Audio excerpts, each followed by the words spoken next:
The oceans cover about 70% or better of the surface of the Earth.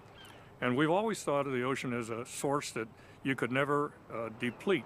We used to think of the ocean as being a vast and endless thing that no matter what we did to it, it would not change, and that we could take anything out or put anything in, and the ocean would not be affected. It's probably an idea as old as humanity itself.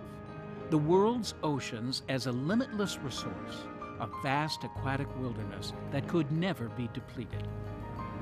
The oceans have always been viewed as the last frontier. I mean, a part of my great enjoyment in going out to the oceans is there's no speed limit, there's no fences, there's no trespassing signs. I get to go where I want. I pick a destination, I go there, I get to fish, I get to do what I want. And there's just a certain personal freedom that you feel. In the past, our view of the oceans was obscured, quite literally, by our inability to see beneath the waves.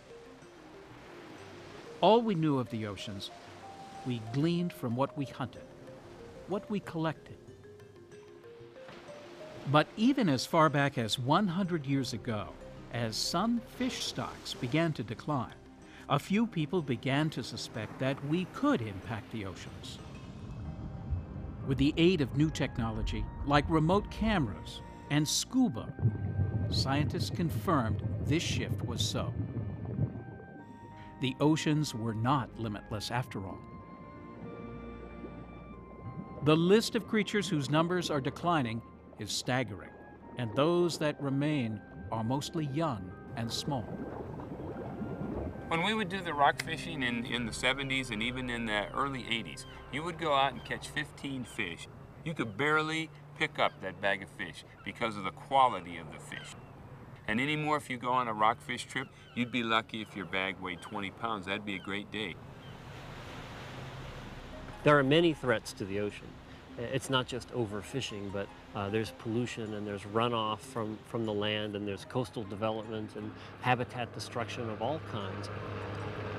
And all of those threats impinge the same thing. That's the populations that live in the sea. So we need tools that can address all those different threats. And you have a choice. If you have a bunch of different threats, you can do a lot of different things separately to try to address every single one, or you can try to find tools that address many of those threats at the same time.